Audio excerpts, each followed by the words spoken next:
surprised that Lightning Pandas were beat TK. They're pros at least. I know a lot of fans, people at home are surprised, but it's just the way Lightning Pandas matches up, and just from team scrims, the way they play. People knew they were going to do well against them. But TK right here, this is the TK that we saw at playoffs. This is when you expect to come out here. And Pharaoh's just absolutely killing it. Like, he goes with the sub, he dominates, he pulls out an AR on a map like Forest, and he's dominating. Like, when you get contributions out of your flex player doing stuff like that, you're going to coast through games, and we're seeing them do it here in game 1. And one last thing on Lightning Pandas before we jump into this alpha stage matchup is the fact that we heard from Theory in the interview. He pretty much said that was probably their hardest matchup. If they can keep playing like that, they are looking very good for their group. So let's turn our attention to Rise Nation, one of the top dogs in this tournament against Tainted Minds, one of the most improved teams. As it stands, Valkyrie hardpoint, map 1 of the series, and Rise, they have the early time here so far, Revan, but it's important to note, early one of the day, sat talking to Slash and he said, I started off the first map incredibly slow. But luckily for him at least, he said, in terms of his event kind of graph, it always seems to go up in terms of performance over time. So look for him to maybe pick things up just a little bit. Like I said, a slow start, nothing too much to worry about, of course, for Rise, because ultimately they won the game anyway. Yeah, so far they have every single point available in this game. And we talked about Slasher a lot on the desk in that previous segment. This is the event that he lives for. I mean, you talk to him about any of his previous event wins, like throughout the year, he goes, oh, they don't even matter anymore. I don't care about them. Yep. You know, sure, it's nice to win those open events, but it all comes down to this one at the end of the year. Call of Duty Championships, this is what the guy plays in. Yeah, very, very experienced player as well. It's important to reiterate as now over towards Looney's perspective here is finally Tainted Minds getting a little bit of time here at Operations Bunker. Slash ultimately drops the Swiftazor that pops the triple. And ultimately now, things not looking so bad for Tainted Minds. They should be able to hold a significant amount of time here and ultimately bring themselves back in the game. And look, Tainted Minds coming into this series, this is not a situation that they're a stranger to, right? Nobody expects them to do anything. Nobody expects them to make any noise. And that should alleviate a lot of pressure off of their shoulders. They should be able to play, you know, free, loose on the map. They have, you know, a lot to prove and really not much to lose here. And let's not forget, I know you were talking about it before the match actually began.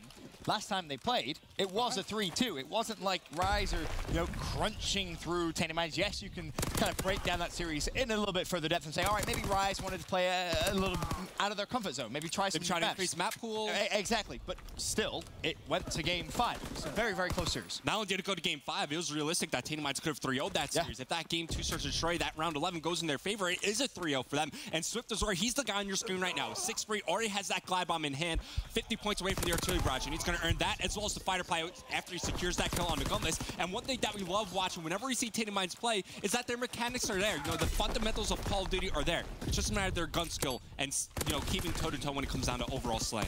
As it stands, Rise Nation have managed to give themselves a very small lead, 70-51. Still 30 seconds left of storage, but of course they have to now be wary of those Tainted Minds streaks. Likely not going to see them just yet. Maybe you see a glide bomb on rotation, but more than likely it's going to be smokestacks for the majority of those streaks. An extra utility Tainted Minds have in their back pocket will be seen.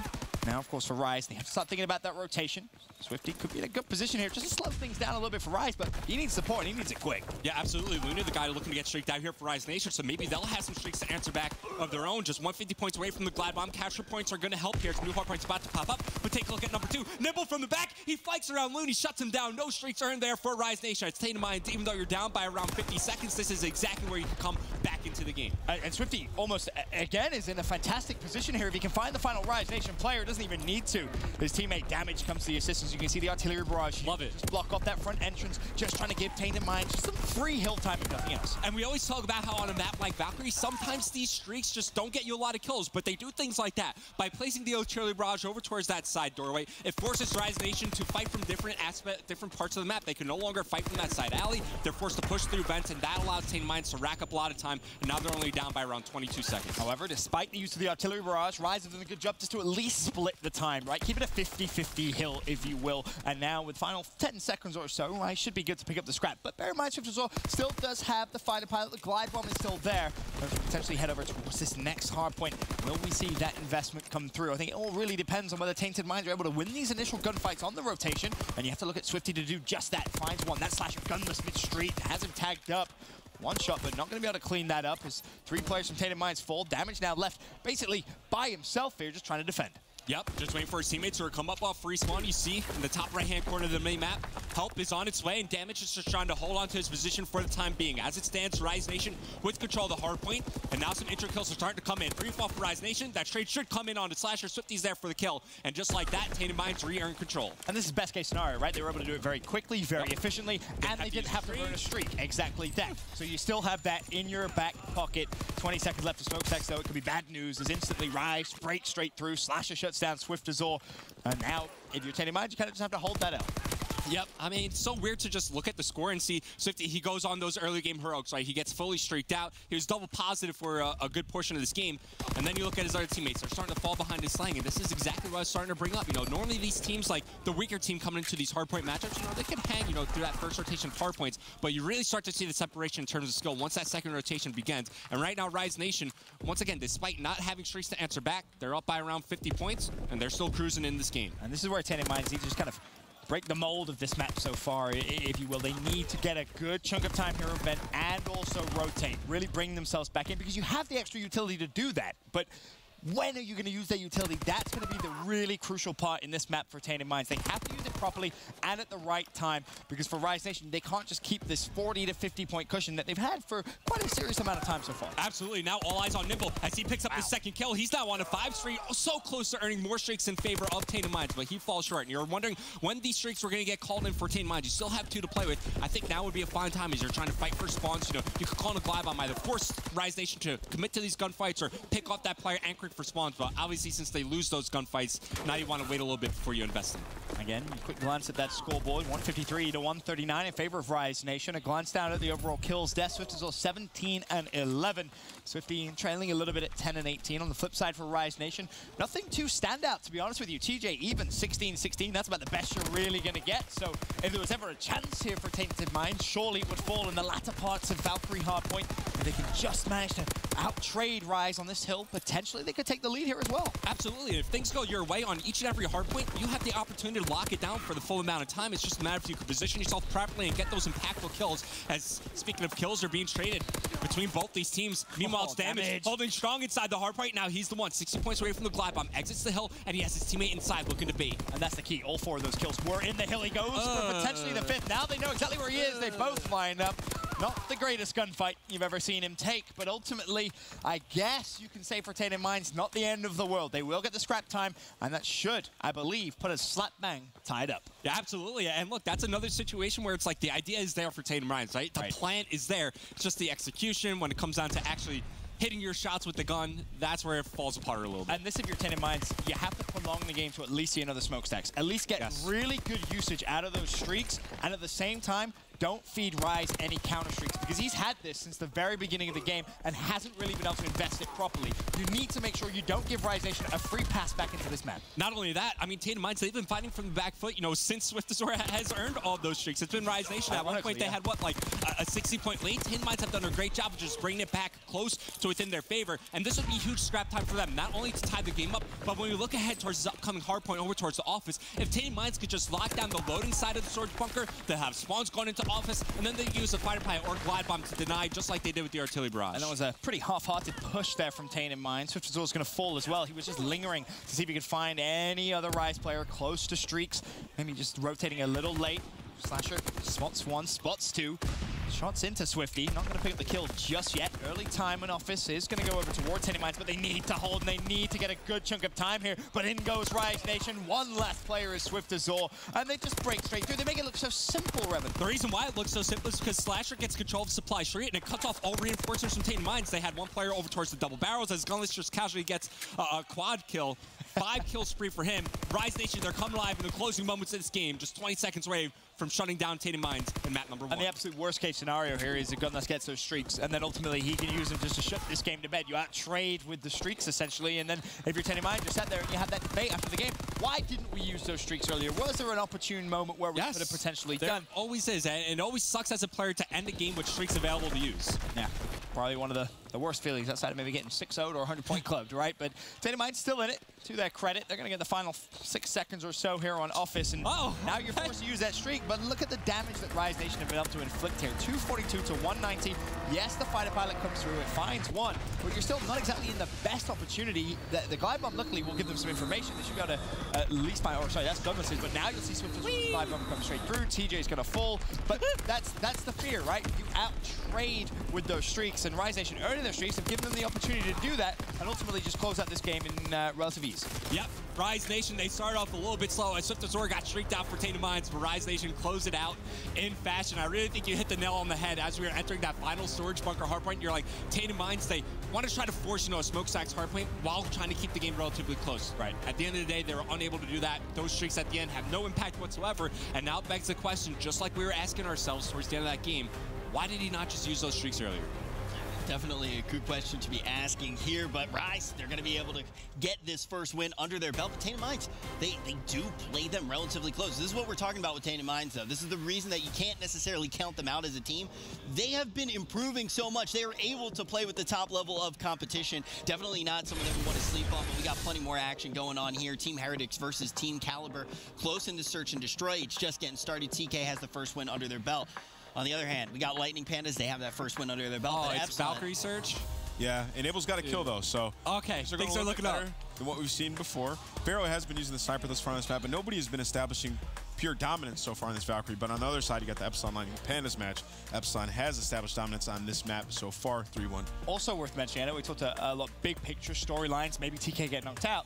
Also a very real possibility there's a 1-1 tie, right? If Epsilon take that series, TK take their series, all 4 teams tied at 1-1, that is going to make tomorrow unbelievably interesting. Yeah, there is just a lot. Tie. So much can happen in this group, right? I think that would just be so brutal. I was in a tie before back in 2014, and we played a one-and-done search and destroy to make it out. Most just heart-wrenching moment ever. That was 2014, right? Yes. That kind of sums up your entire championship if you think about it, right? You were in a 3-way tie in groups. You go straight down into losers. You make a massive run, probably one of the greatest runs we've ever seen at COD Champs history, and ultimately make it to the final. Luckily, you didn't win it, but what a story that would have been. Yeah, and that's what Champs is. There's some crazy stories that come out of this event. People make or break their careers at an event like this. So today, there's a lot of emotion going on in the venue. People are playing with their heart. That's why everybody's been screaming, and we're like, hey, guys, you're going to lose your voice by Sunday. So. Yeah, we already had Merck start to talk about kind of the idea, the possibility of having that sudden death search and destroy. It's horrible. Had it before. Yeah. It was terrifying, and we went 5-5. Imagine. Absolutely bonkers that looking at these groups right now, it could happen. It really could happen. And it's worth mentioning that's not the only time it happened. It happened in 2013 as well. It's happened a couple of times actually at the biggest stage, and I think it's a testament to just really, how good our teams are by the time we get to the end of the year. There's so many teams that we think could potentially win it. There's so many teams here in the groups that as well could steal series. And Epsilon are going to be in another 3v3 against Lightning Pandas here, and if they take this round, this will be pretty much impossible. You don't see many teams come back from 5-1 in search and destroy, so this is a huge round for them. Royalty's going to take out Reedy. It's going to be a 2v3 now. Epsilon trying to retake this bomb site. Should be an easy round for Lightning Pandas to close out. They're going to need this time back into this map. Yeah, the decision now for Dave and Hawkey is, since they have decent streaks to work with, is do you want to commit to the retake, which they do, they die, so no streaks earned by them. Meanwhile, TK go up 3-1 against Heretics. Kenny's going absolutely off, by the way. He's 7-3 currently in that game. But it looks like Rise Nation versus Tainted Minds. Keep in mind that series is still going on. Yeah, we're about to be getting back into it, as we can see here. And just to talk a little bit more about Rise, Nameless, we should definitely talk about the fact that their first death round win percentages in stage 2, 41%. Yeah, I mean, that's absurdly high. First death round win percentage. That means they're dying and they're still winning the round. That is an interesting stat, because when you get first blooded, like right away you're just like, this is going to be a tough round to win. So they must be just rolling around as a team and clutching up every round, which is actually intense. And usually it might even get down to like 2v4s after that. And you feel like it's testament to their gun skill individually, right? To be able to clutch up. You're going to be in a lot of 1v2 situations if a team's playing properly and trying to trade. It must be their offense when they're pushing bomb sites and just the trade process. They must not be making many mistakes at all. So it's a testament to Rise right there, man. The gun skill on that team is unmatched. They can play strategic or just run at you and win gunfights. Already underway in that search. We're going to have to see if Tainted Minds can somehow manage to pull off an upset. Rise Nation already leading in the series 1-0. Oh, we've praised the Australians for so many years, Revan, about their search and destroy capabilities. Well, this is a big test now for Tainted Minds. They're going to need to take it to Rise Nation here to try and level up the series one apiece. Of course, it is Rise on the attack first round. Looney, of course, bomb in hand. Dame's just going to back away, readjust, look over towards mid-street. He managed to get good timing here. TJ, though, looking over with the sniper rifle, not going to spot anything, so still waiting for that first blood. And look, throughout this map, Tainted Minds have to make sure that on their defensive ends, they always have a line of sight down that mid-street. How many times have we seen TJ strap on like a mountain class and just walk right down the middle of the street, able to make a round opening flank? But we were just talking about Rise Nation and how they get first blooded a lot, but still manage to win rounds. Here might be another situation of that. Was a 4v3, they bring it down to an even man count, they get the bomb planted, and they have good map positioning to work with. This came down to a nice little play from Looney. Recognized there had to be at least one player over towards the A site. Now, of course, bomb has gone down, so 35 seconds for Tainted Minds to go for a retake. Gunless finds the first player going for the retake. Damage just extremely well there, so at least find one. Now, Damage 1v2. This is going to be almost impossible. Rise, they know exactly where he is. The stun's going to confirm it just in case there was any doubt left in their minds. TJ and Gunless, they play these 2v1s very, very well traditionally. And with 13 seconds left, this round's done. Yeah, even if he finds the kill on the Gunless, there's just not going to be enough time. Looney was in a position to at least late flank the bomb and pick up the kill. So it's Rise Nation. Once again, they get first blood. It still cruise to that first round victory on their offensive round. And we've been seeing teams really start to develop this A bomb site push here on St. Marie. And just like Rise Nation did here, teams have found that it's so important to extend on through to the bomb site, right? Try to take control of even the stables if you can. Just opening up that extra angle and increasing the amount of air that the other team have to check on the retake makes it so much easier to win the round out. Well, there's a lot of areas you got to check, right? All the corners and stables. So annoying, too. It really is. And if you do get control of that, just kind of bleeds the clock down a little bit if you get that bomb down. Just wasting a little bit of time. Burns like 10 seconds off the clock. It really does. TJ, no. First blood, no, not going to happen. Swifty dodges it, and is he going to repeat? That's a brave, brave man, and well, he gets a little bit convenient timing there as TJ just kind of backs away. Meanwhile, elsewhere, B-bomb. That's going to be the big focus of attack for Tainted Minds, where the bomb is currently making its way. Slasher gets baited and switched. Love to see that from Tainted Minds. Yeah, that's a great play from Tainted Minds, and Slasher maybe gets a little bit greedy, trying to track the wall bang on that player backing up. A good bait and switch to open things up, and another first blood going in favor of Tainted Minds. Here's Looney trying to work the trade, not going to happen. So now Tainted Minds are in a position with the heavy man advantage. Up 2 players, they got their pick on what bomb site they want to attack. Gunless does a good job at least trading his life out, but now it's all down to TJ. On 1v3 for him, and he's got a sniper. A 1v3 with sniper, he should theoretically have no right whatsoever to clutch it. It does have a little bit of utility. Bomb goes down. This would be miraculous. If he doesn't find an opening kill quick, I'd say just throw a grenade at your feet and hold the L. Well, doesn't need to. Swiftazol is going to give him the L anyway. So no 1v3 for Rise. Tainted Minds, a great round, and it all really came from Swiftazol. Top red, top restaurant, just doing a nice little bait and switch maneuver with his teammate. Then, of course, they force another kill in the form of Looney. And as soon as you get that big man advantage, Revan, you just drop down into that B site and you just apply all the pressure. Exactly that. And for Tainted Minds, that's a consistent play to make. The defending team is always going to have somebody top red, whether, they're playing back where Slasher was, trying to see if anybody is trying to, climbing through the window, come up the stairs, or just watching the crossover towards the A bomb site. Top red is such an impactful position to lock down that for Tainted Minds, that's a play they could replicate later on in the game. Sure. TJ, of course, had the sniper at round 1 and round 2, puts it away, wants to go back to the assault rifle, and if you're Tainted Minds, you're still going to respect that. Admittedly, didn't have a massive impact, but he was definitely firing a couple of shots here and there. As Looney managed to get the bomb down over towards B. Now, Tainted Minds, the retake, we've seen it be fantastic because of their use of utility, and look at that. Straight away, first blood comes through. Keep an eye on number 3. Slasher going on the late flank for his team, a late round win condition, but it's up to his teammates now to maintain their position over towards the bomb site. His kills are starting to get traded out. Slasher will spot one down in the middle of the street, but now his position is known, as you're going to see the triangles on the minimap from Tainted Minds start to turn around, but not a lot of time left on their side. Only 20 seconds remaining, and they need to take 7.5 seconds to defuse the bomb, but Sora has a glide bomb. Use it now. Use it right now. You have no other choice. You want to confirm the round win, especially if your teammates over towards the bomb, but it doesn't even matter. Swifty. A little late. Yeah, I mean, now don't drop the bomb. All right, I know you want your streaks there, buddy, but all right, you got to make sure your teammate defuses it with that amount of time. And now Rise Nation know that glide bomb is in play. They know the progression on both of these players. I believe so they're going to adjust in future rounds. I believe they both now have streaks. I know the guy defusing was close. I didn't see exactly. I heard the in the background. We'll see. We know Paradox is going to check when we go into this next round. No, I'm nowhere near. Speaking of TJ, I don't know what bringing out the sniper and then putting it away. It's something that could play in the minds of the defending players for future rounds, right? You talked about they have to respect that sniper rifle, and I brought up that TJ loves to just push down the middle of the street with a silent class on it. You know, if they're really worried about the sniper, maybe they're not going to be over-peeking down the middle of the street. Maybe that's going to open up that lane for TJ in the future. That may seem just potentially one to run through mid-map. Tainted Minds now looking to attack the A site. Slasher's going to be the first line of defense here for Rise Nation, but he wants to back away, partly because that glide bomb comes down. He's going to find first blood. No, it's not. They give them maybe a little bit of information, but not as much as, of course, they would have liked. Is the bomb going down? Yes, it is. Rise Nation, they're going to have to go for a retake. The nice thing about that glide bomb is it completely clears out the A bomb site, allows them to get the plant. Even though they lose Swift the Zord, now they could rely on their post-plant positioning. Let's see if they could get it done. And then we'll spot one. He's actually going to spot both players. Slasher, though, able to at least trade out. Damage is probably going to get a little unfortunate timing if Gunless is quick to check, but Gunless playing it slow, top red. Slasher's going to peek out. Damage should be traded out. He is. Now Swifty left. 1v1 with Gunless. He knows where Gunless just was. Never mind, Swifty, of course, is working towards some streaks of his own, and if you're Gunless, he wants to play just to go straight for the defuse. Swifty's going to check it. Free kill for him, and we said at the very beginning, respect the Australian search and destroy. It's been a game type they have excelled at for years and years and years, especially, ironically enough, at the Call of Duty World Championships. They have knocked down some of the biggest teams, and I mean the biggest teams in this game mode, and they've been able to steal series because of that. Tainted Minds, they look very, very good here in map 2. It's a strong start for them for sure, but let's see if they could keep it rolling, keep that momentum high. I wonder if they earned any more future streaks. I know that Artillery got the bomb plan at least, so more points kickstart towards his streak progression. Yeah, at least the Artillery Barrage, and that's also something, I mean, we've seen people defuse through it in the past, but it's still something nice to rely upon, like just throwing on the bomb, and normally it will kill that diffuser. And we've also seen people die in one hit as well, so you kind of take your pick.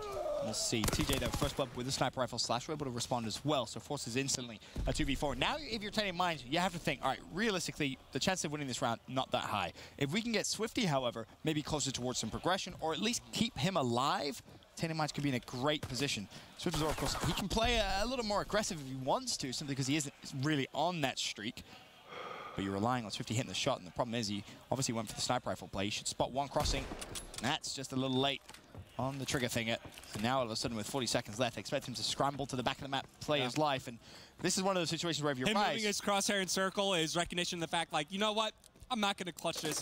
And the bad thing about this is obviously you're going to give free points over to Gunless, not only for the plant, but also for the bomb blowing up. But Swifty's, you know, putting the game in his hands, right? He's like, I'm close to streaks. If I can earn these streaks, maybe we can at least one, maybe 2 rounds on the board. And it's important to know he's expected Rise Nation to hunt him out because they know the situation he's in. And his rotation there through the A site was perfectly timed. So he is going to, at least for now, get away with his life and leave Rise Nation checking every single corner. And you know, small thing, unless you're dashy, you should not be walking around with the sniper in your hands in this situation. Like, bring the machine pistol out just in case anybody's close to challenge, especially considering his progression. Like, that's the reason he's making this play, is to keep this progression alive, keep this spree alive, and in the future to earn these streaks. Walk around with the sniper rifle, you give yourself like one shot. You either hit a lucky quick scope, which unless you're dashy, you're not really hitting, or a no scope, which is just RNG at that point. Walk around with the machine pistol. Obviously, he doesn't get challenged in the end, but still, small things that, you know, could have had an impact. You're relying on a unbelievably lucky no-scope at close quarters, essentially. Not going to happen. To your point, a quick scope like we've seen Dashy do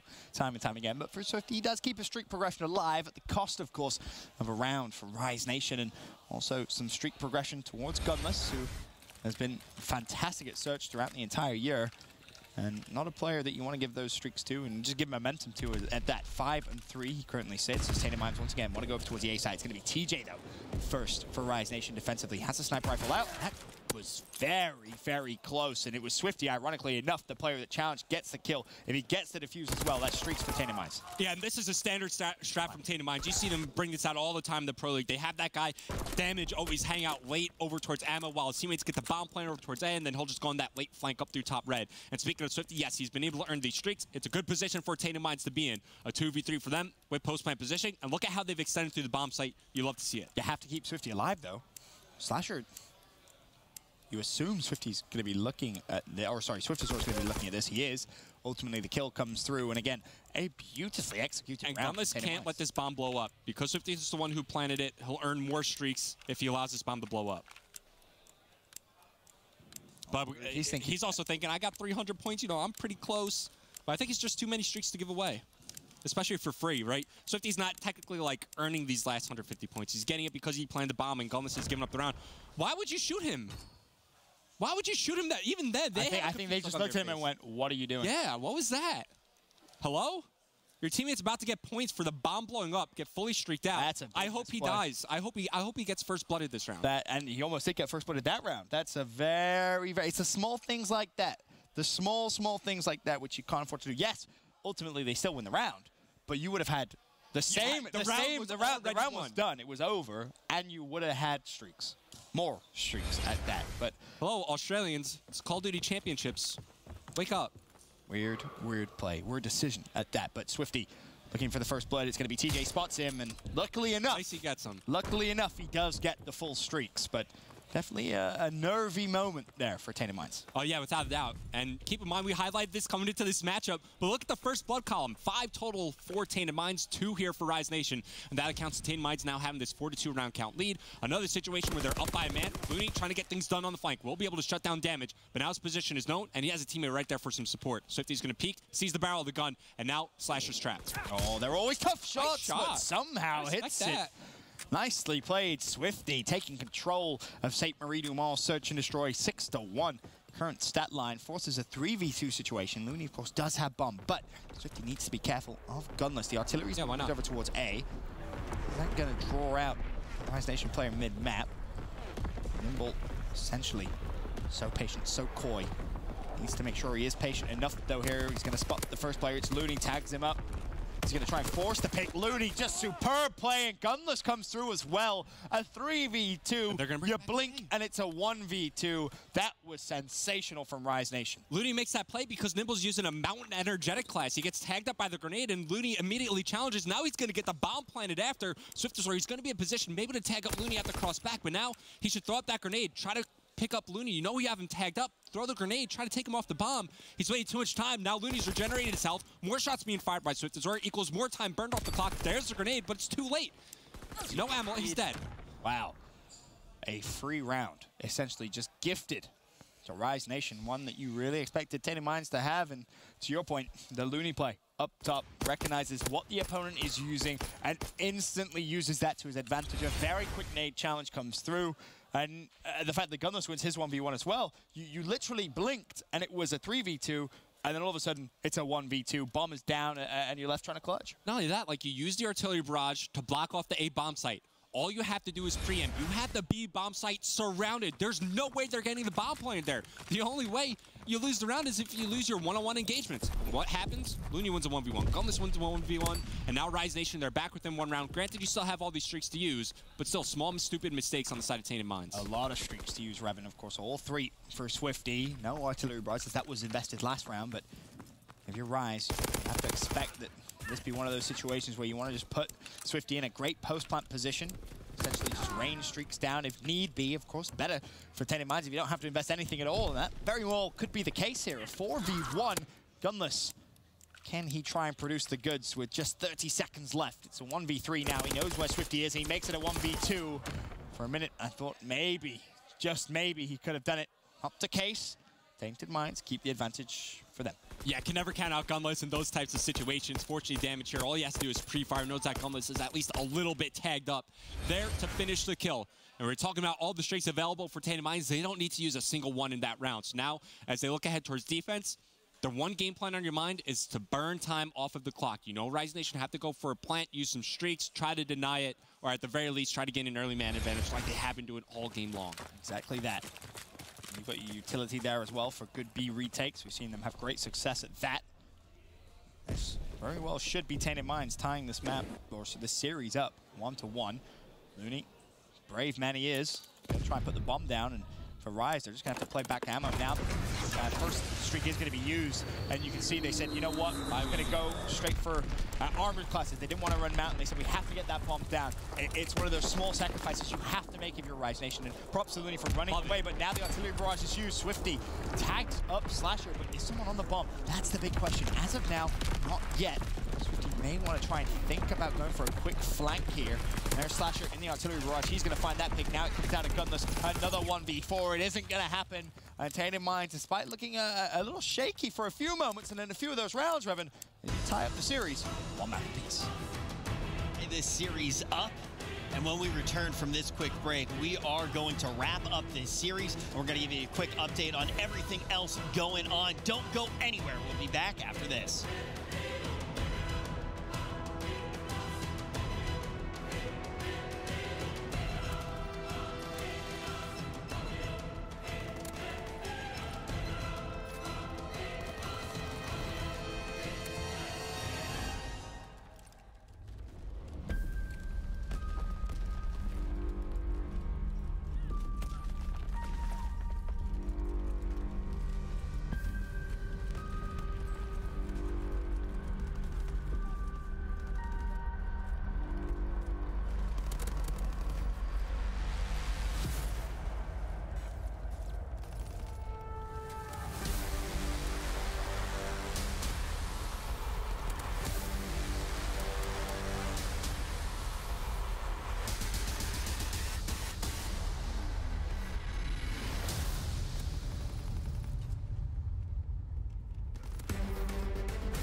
Tainted Minds have already sprinkled a little bit of suspense into this series. The question is, how far will they be able to go? All tied up, 1-1, Rise Nation versus Tainted Minds. But some of the bigger surprises are not on the main stage. It's on Bravo, Charlie, and Delta Nameless. Before we jump in to this matchup on Alpha, what do the folks at home need to know? Heretics was able to take that search and destroy 6-5, and Epsilon, despite being up 5-1, or 4-2, excuse me, they lost the map to Lightning Pandas. So we got to talk about Heretics and TK when we get back after this match, but Heretics might be up 2-1 because they're up 4-0 in the CTF. We could have a crazy upset. TK might be going home in group play, guys. 4-0. 4-0. That says 4-0. Your eyes are correct. Is the scoreboard the wrong way around? 0. No, it's right. The scoreboard is correct. And you're reigning It champs. was a 6-5 victory on Valkyrie Search and Destroy for Heretics, and Sukri was going off with the sniper rifle, brought that momentum straight over to this flag tower. Now they're dominating. I told you, do not underestimate Heretics. I've been saying that as well. You're right. You're this is a team that can cause upsets. The crazy thing is, Epsilon, I don't want to say choking because I didn't actually see it, but that Search and Destroy, they choked it very hard. I mean, that could be TK going bye-bye. Yep. This is actually crazy because, like you said, we were looking at the scoreboards, and when we were looking at the squad split, it's like, okay, potential for maybe a tie. Now it's a potential for just that straight-up upset. Well, yeah, when I was watching, I'm like, I'm going through everything in my head. I'm like, okay, if I'm TK, what do I want to happen here, right? I want Epsilon to maybe take this, maybe force a tie if something goes wrong. But then Epsilon choked that, and then it's like, okay, Lightning Pandas is probably going to 3-0. If I lose this match, I'm out. So I have to win this. This is so huge for TK, and there's no chance they win this fight unless a miracle happens. No, it's not happening. I think the big thing is when you see that first round of groups, you set the stage for potential upsets. It's still very volatile when you enter that second round. We're in that right now, but after the dust does settle and there is only that one left, that is when you kind of can see what teams are actually going to make it to the biggest stage of the year. But we got to turn our attention right now to Tainted Minds and Rise Nation as we already have moved into the capture flag. I'm going to be honest with you, Revan. I'm mind-blown. Our stage 2 champs. Day 1. Our stage 2 champs. 2 And weeks keep in ago. mind, for the past 2 weeks ago, we're on that stage, Revan, lifting the trophy. Yeah. The last 2 years, the team that has won, like the stage 2 playoffs leading in the champs, has won champs. And now that might just be thrown out the window as TK maybe go out in groups. And what was I saying coming to this one? If you're Heretics, you're looking to win 2, 3, and 5. What have they done so far? They've won 2. They should win 3. So at least, you know, even if TK bounced back on the hard point, I mean, granted, TK, they're a very, resilient team. They're not going to go away without a fight, but it's not looking good for them so far. It definitely isn't. But back to this one, of course, the game here. Oh, Rise already scored. Our main stage. Yes, they did. It's 1-0 in favor of Rise Nation. Flag cap thanks to TJ Haley, 2 and 3. No stats particularly shining, apart from really Swifty at 6 and 3, who had a pretty good search and destroy. Of course, if you remember map 2, now transferred it over here to Arden Forest, cap to the flag. 2.5 minutes still to go for the first half, and has been a relatively slow-paced game. I'm actually just going to keep my eye split here between this and, of course, that TK result, because if anything happens, I want to make sure everyone at home knows about it. Yeah, you keep us updated. And up until this point, where those 3 members from Tainted Minds just fell off the map, they had a great setup going. They had 2 players over towards ruins. They had the middle lane locked down. They had a player over towards cabin. Then what happens? A good coordinated grenade by Rise Nation, and Saluni to pick up the kill, opens up the lane, and now they can push up. They have established some control over that. And keep in mind, since they had the lead, it's up to Tainted Minds to try to force that move so that they could get some breathing room out on the map. It definitely is. Now Slasher trying to put the pressure over towards bunker side. Nice to find the double. Now has to worry about Tainted Minds players coming off spawn as well. It looks like it's going to be a Bell spawn that actually comes through here for Tainted Minds. And Slasher, the assist comes through, and now all of a sudden he's like, well, hold on. They didn't spawn back bunker. They have to spawn Bell. Let me grab the flag. Let me put some distance on it. Has a couple of players in support as well. Should be good. Bear in mind, if he caps it, he's going to get streaks as well. Yeah, TJ's bringing his basketball skills into this game right now. That grenade was a straight dunk onto damage, allows Slasher to get out with this flag, and just like you were saying, he's going to take this one a little bit slow and steady. He knows that the reinforcements are here as that flag cap goes in. That's now at least 1 streak earned here by Slasher. The glide bomb in his hands, but you know he wants tier 2 and tier 3 as well. Which definitely does. 60 seconds still to go, so plenty of time for Slasher to just park the bus a little bit, if you will. Play some like that. Deep He's defense. parking the bus. He's just playing super slow, you know. It doesn't have to be aggressive here. You can just wait for the Tainted Minds boys to run over towards him, and if it has a teammate there, the bait can come in very, very handy, as ultimately now 3 streaks have been earned for Slasher, a 2-0 lead in the first half, and potentially more. Yeah, here you go, all surging out through the fire alley.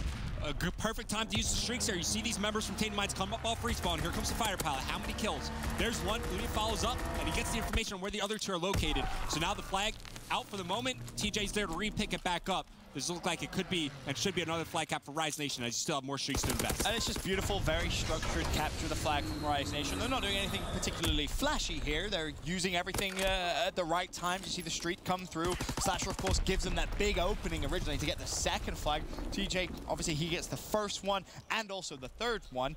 Just overall, great play from Rise. A phenomenal side, and it all starts with Slasher getting those streaks. Winds up going on an 8-kill spree and catalyzes Rise Nation to this 3-0 flag lead, which they'll have going into the half. And look at the side of Tainted Minds, it's not like they're getting severely outslayed, right? You know, maybe by a total of like 5 kills they're being outslayed. Not a huge margin, but still, you're down by 3 flags now. Yeah, you most definitely are, and it's also worth mentioning, you talked a little bit about Heretics win condition against Team Caliber, 2, 3, and 5. If I was to ask you the same thing about Tainted Minds pre the series starting, you'd probably say 2, 3, and 5. Actually, no. You wouldn't say? I would definitely. I say Tainted Minds are certainly capable of taking hard points against Rise Nation. We saw in the series that they played previously. It was a close London Docks hard point, but Tainted Minds won it, and Tainted Minds have also played top teams very close in hard point. Like, they play the right way. Mechanically and fundamentally, they're there. It's just their slaying. I mean, we've seen time and time again throughout Stage 2 where these guys go up against the best in their division, and, you know, even though they wind up losing the hard point match, they keep them, you know, within 40 points, within 50 points. So I'd say they're certainly capable of it, but on this stage, this type of environment, like Rise Nation, these players, this is the environment that they play for all year long. Like, they live for this exact moment. So Rise Nation obviously cruising there. As it stands, extremely comfortable. And just to update you, if you are curious about the TK map, they did lose the flag tower, as you would expect. So they find themselves 2-1 down. And at this point, if you're a Team Caliber fan, you need a big your energy favor from Epsilon. That's what they really need. And it's official. They are 1 map away. The #1 seed coming into this event is 1 map away from being eliminated on day 1. We haven't even made it to day 2. Crazy. I'm speechless. I can Not tell. only that, like, you consider the fashion in which they won Stage 2 playoffs with Enable dropping like a .68 in Search and Destroy. Like, you figure, like, if that's the one game mode to improve upon for him, like, they would come in and not necessarily cruise, but, you know, still put up like better S&D performances than they did back at playoffs. And now, just like you were saying, Team Caliber 1 map away from being eliminated from this year's Call of Duty Championships in groups. And it begs the question, what is it? Complacency, potentially, or laziness? I don't think it's any of the above. I'm genuinely confused as to what has happened with Team Caliber today. Of course, that's not over. We will keep you updated with how it goes, though. Still 3.5 minutes to go in the second side of Arden Forest CTF. As it stands, though, Rise, cruise control. They kept 3 flags in the first half. Haven't really done much in the second. Finally applying a little bit of pressure onto Tainted Minds. Will you see cracks in the defense start to form? Well, that's another nice nade from TJ. 3 players full, and this very well could be another dagger in the side of Tainted Minds as TJ finds the pick, grabs the flag, runs it. Gunner's already in a position to watch the overextension. There's one. Is he going to find the second? Not going to happen. Slasher tracks back. You see the first overextending, and all of a sudden, Tainted Minds can keep this potentially alive. Maybe a chance for the return here, but simply put, Tainted Minds are getting straight up outpaced and out-tempo to end this game. Rise Nation, they've been able to dictate it from start to finish, and going into that initial flag pull for Rise Nation, everybody was on a spree. Tainted Minds were pinned back in their base. Now, they've been able to explore up on the map. The return does come in, but can they find any offense off the back of that? Doesn't look like so. It's only Swifty here to keep the push going. And that's the key, right? That transition from all of a sudden getting the return to going on the offensive. That counter-attacking playstyle that sometimes you have to do and capture the flag. Tainted Minds is not able to do it, and when you're 3 flags down, Revin, you need to be able to convert on any opportunity you Just get. think about what that does to the team emotionally. Like, you're going for the return. Like, the emotions are high. You get the return. Yes, team, let's go. And then off the back of that, nothing happens. The mood gets deflated a little bit, and then you look back up at the scoreboard. You're still down by 3 flags with 2 minutes remaining. Things not looking good for Tainted Minds. Sure, they have time to work with, but that was a good opportunity for them to get some offensive pressure and maybe a flag cap on the board off the back of that return, maybe a counter cap for them.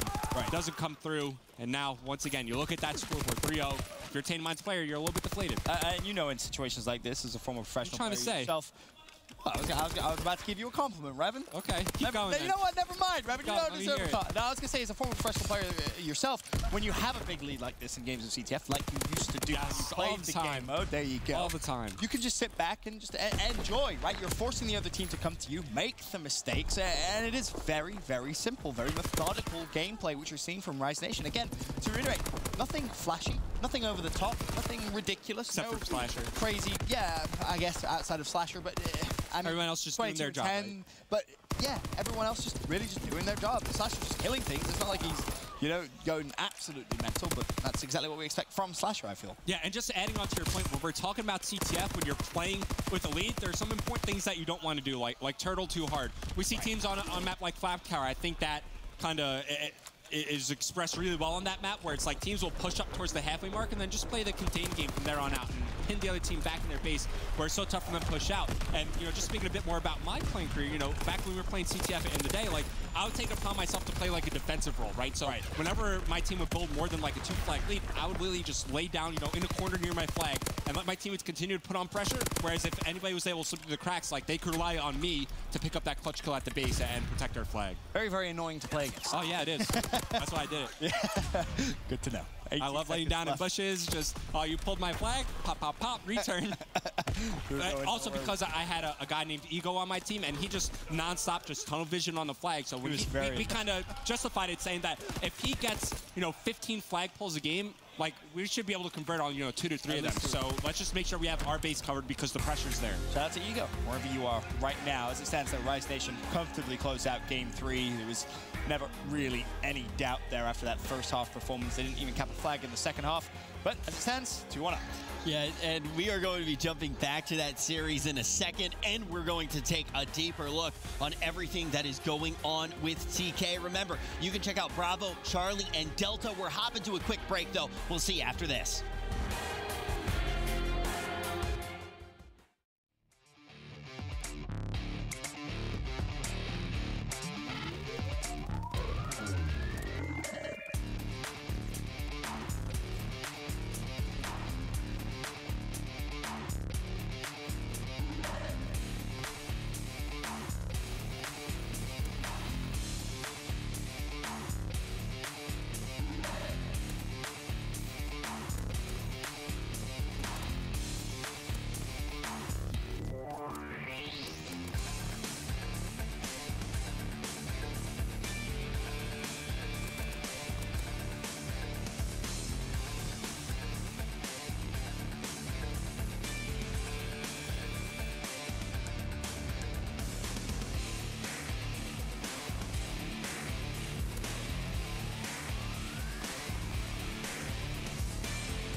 You saw it in your quad split during the break. That TK game is going on. We're going to take a look at it right now, and then we'll get back to Rise Nation versus Tainted Minds. Rise Nation is up in that series, but we need to see who is going to grab the win on Bravo, Ben. And just to confirm, Epsilon got 3-0'd. Yeah. Correct? Yep. So, essentially, a loss here for TK, and they are out. There is It's no ifs, 100% no buts. confirmed. If TK lose this series, no matter how they lose it, they are out in group stages. So right now you have your stage 2 champions. About 2 weeks ago, they just took home that trophy, playing Heretics here. And I think, you know, what we kind of take away from that is that, you know, when you're playing unfamiliar teams like that, it sometimes give top teams trouble. I've seen it in my career. Last seconds here left in this hardpoint. We'll see who's able to take it. This could be the last day of TK all day, and then we won't see them any single other day in champs. You'll see them tomorrow. They have to play their 3rd game. Oh, that's a bummer for them. Yes, it definitely would be. They're still What do you mean? They're still in this. They're going to win this map. This is going to go to game 5. I mean, the first search and straight between both these teams was extremely close, right? It went all the way to round 11, where Heretics wound up winning it on that Valkyrie search. So, TK, I mean, look, going into this, I said it. Heretics is win condition 2-3-5. They made it to game 5. You have an opportunity to win it right here, right now, and you have the opportunity to send TK home. Unbelievable pressure. You have to capitalize. Like, if you're Heretics, this is where you have to capitalize. TK, you know, they've done this under pressure before. You know, they had to win 2 best-of-5s to win that series, and they were able to do it. So TK here is going to be huge for them. But you got to remember, this is the biggest event of the year, right? It is. You know from your playing career, you've been playing for almost a decade. Like, when you get to this level, when one map is essentially just defying your entire year. That's what it is. I mean, yeah, it's definitely a lot of pressure, but I mean, a team like TK, their backs have been against the wall plenty of times throughout this season. We've seen actually have some sensational clutches. Enables playing for a very long time. I mean, the only player I guess I would look at and be like, I don't know if he's going to be able to rise to the occasion would be Pharaoh, but you know, he kind of shut all our mouths there at playoffs. So I expect them to come out in this game 5, come out hot. But if we see anything close to what we saw in that first search and destroy, it was kind of back and forth, and that's going to get scary if you're Team Caliber, man. That has round 11. Can't lose. Like, Heretics may look at it and be like, we can lose this and still make it in. TK, though. Because Heretics is 1-0. Yeah, they're 1-0. It's so crazy how it all does go down, though, because TK, after pulling down that biggest event, obviously you expect them to have a pool that shouldn't be too threatening, but we highlighted Lightning Pandas, because of how they played in the LCQ, that was already the potential makings of an upset. And now they actually do play against TK. You got none other than Theory able to rip that away. And now TK could get taken out. It's just so crazy. You can't write this stuff. I feel like that's the point, right? Theory. The irony behind that could potentially have sent it always TK happens. home. It always happens, man. The guy that gets dropped always ends up getting a little bit of that sweet revenge somewhere down the line, and he put TK in a tough spot here at Call of Duty Championships. Well, except for a place to do it, you'd want it to be the world champion, Absolutely. right? Definitely do. I mean, there's somewhat of a mentality of just being like everything else is practice leading up to this. Everything else is to determine who those top 32 teams are so you can figure out who the top dog really is. But now let's take a look at Tainted Minds versus Rise Nation. Rise Nation, they could close it out here. Yeah, they could. It was a pretty convincing game 3, of course, and now you go over to a London Ducks hardpoint. Obviously, Revin, you mentioned that maybe you could see Tainted Minds stealing away a hardpoint early on in this one, relatively back and forth. I mean, this was the map, though. Last time they played, when it goes the distance, that first map was a London Docks hardpoint. Tainted Minds, I believe the score is like 250 to 235. They won it there. So obviously a close game, but it just shows that they're capable on this map, right? They have some reps on land, especially reps against Rise Nation. So certainly don't count Tainted Minds out yet. If they win this one, then we'll be seeing another game 5 here on the Alpha stream. But right now, as it stands, nobody in control of the hard point. Tainted Minds, they have a decent setup, right? But nobody inside the hill actually soaking up time. Yeah, switches over with a double there as well. He's working towards his first streak. Could be massively influential for Tainted Minds to try and give themselves a nice little booster. Big old lead. And then we're watching the crossfire. Damage also finds TJ. And with 20 seconds left, if you're Tainted Minds, you can think maybe just go for a rotation here. See if you can catch Rise Nation with their kind of backs to you. Unfortunately, that doesn't look like it's going to be the case. Keep your eye on Swift as well. #1 on that minimap, going on a big old flank. Yep, so he's going to flank, unable to earn those streaks just like he did in the Valkyrie. Remember, he had an explosive start there as well, unable to capitalize here. But Tainted Minds, they have the lead.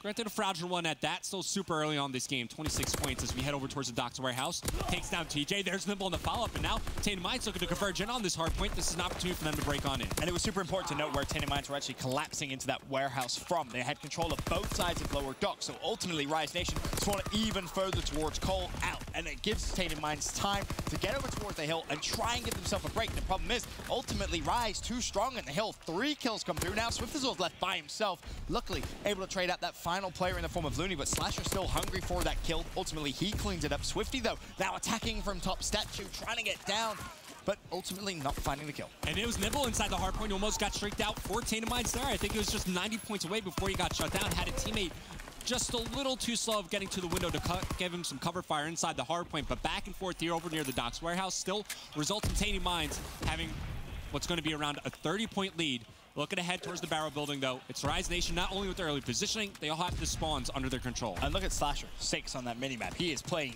deep in the map. He is not allowing anyone from Tainted Minds to manipulate the spawns at all. As ultimately, again, the kills come through there for Rise Nation. Tainted Minds trying to push through. And now the question is, for Tainted Minds, how do you break this? Because this can be such a difficult hill to break, Revan. I mean, we've seen Rise Nation hold it for serious amounts of time, and just teams in general on this map hold down barrels for a full 60 time and time again. You know, that's a good question. I hope my ranked play teammates out there are listening, because I know it gets a little bit sketchy when you're spawning like over near the useless warehouse, but I really feel like you never want to push through Cole. Right now, Tainted Minds are fighting from the right side of the map, right? They want to control the water side, get control of the water stairs. That at least gives you like an entry and an angle in towards the front side of the hard point, and it also gives you access from the side staircase. If you want to push down through water, you can also wrap around. Plus, when you think about the upcoming hard point over near the Doc's train, like that's the part of the map that you want to control, that you want to break from. So just wrap around there, all respawn. Like, see where Swifty spawned up right now? Yep. Like, if there's more time remaining in the hard point, you might see a player just push right on forward through Cole, right? It's a little bit intuitive. You're like, okay, from point A to point B, that's the shortest amount of distance, but you want to wrap around through Doc's. You want to get control of the water stairs. It's a step-by-step process. And Tainted Minds right there, they played from the right side of the map. Yep. Rise Nation very close to get that full 60, and as it stands, tied game, 82 to 82. Tainted Minds in the hill as well, but Rise Nation basically just breezed through the defensive stance. Swifty with a double, almost gets the triple. Tried to pre-fire Looney, but Looney having absolutely none of it. It is worth mentioning the TK Heretics Game 5 has just begun. Search and destroy USS Texas. You can tune into the Bravo stream to watch it exclusively there. I imagine if things do get a little spicy in that game, we'll probably jump on over and just check out some of those moments. But as it stands, this is a very close game at hardpoint. Okay, but every time we talk about this, right, Tainted Minds, I brought it up in the map 1 on Valkyrie. Like, oftentimes when you see, like, a team that's unexpected to win in a series, right, the lesser skill team, like, they'll hang in for the first rotation, but then they'll fall behind as this game gets on. Let's see if Rise Nation could outpace them here, just like they did in the CTF. Right, that's going to be the key for success. Of course, plenty of games going on in the Call of Duty World Championship over on Charlie. Zone GG versus Ghost Gaming. That's going to be a map 1. As I mentioned with Bravo, TK versus Heretics. Game 5, USS Texas is actually TK that did take that first round. And then down there over on Delta, Lethal versus Brash. CTF Ardennes Forest. Brash 1-0 up. And Rise and Tainted Minds, you know, Revan, you called it. You said last time they played, it was this map that Tainted Minds caused Rise Nation a ton of problems on.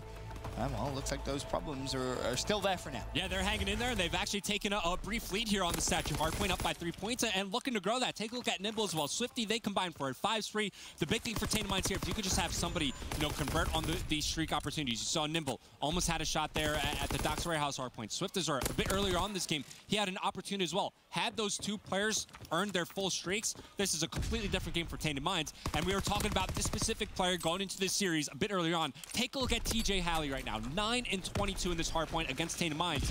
Not what you want to see. No, definitely not what you want to see. Didn't really have a statistical brilliant game at all throughout this series, but really in the CTF excelled, did what he needed to do. Similar can be said really in the Search and Destroy that we saw, but here in Game 4, really struggling to keep pace with Tainted Minds, and Tainted Minds still with the lead, 136-125. With just 30 seconds left on Main Street, you have to start thinking about maybe the rotation comes through. It's Looney that, ironically enough, that spawned over towards Statue. Is he going to have one final push. 25 seconds is a lot, especially in a game this close. This is a turning point in the game right now. Slasher on a 5 spree, TJ on a 4 spree. Just like I was mentioning on the side of Tainted Minds, how they've had their own opportunities to earn these score streaks. Now, that opportunity is in the hands of Rise Nation. Their destiny, the fate of this map, could come down to these next couple engagements. You see TJ, just 300 points from the glide bomb. Slasher with a little bit more progression at 575. Let's see if these guys could earn the rest of these streaks. Very, very patient play from Rise as they look to try and break in here to Dock Warehouse. TJ really just wants a little bit of support here. Doesn't want to necessarily give anything away too much, and this could be the support he needs. Gunless finds himself a double now. TJ checking the angles. This to put him even closer towards streaks. There's 625 of 700. And again, to reiterate your point, Revan, those streaks would really be the final nail in the coffin. Yeah, both players dangerously close now to earning them. And now you see Gunless starting to heat up. Looney also gone a bit of a spree. So Slasher unable to earn him his own streaks. It's going to be TJ Halley now, 75 points away. 1 kill for at least the glide bomb. We'll spot 2 players, but he's just going to get out of harm's way. He knows that he's not fighting from the best position.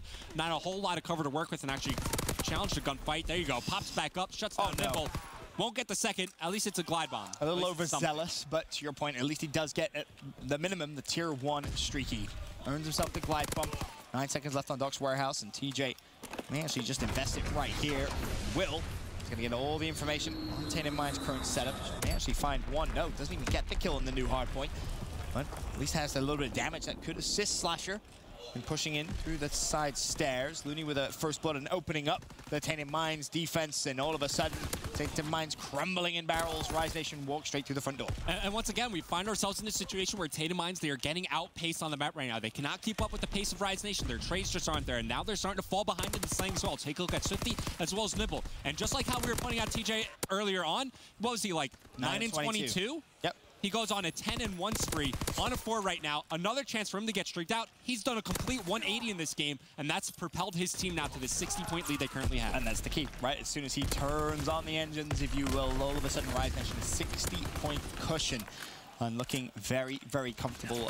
Another full 60 here as well, over towards barrels for Rise Nation. That's twice they've been able to do it so far here in Hardpoint London Docks.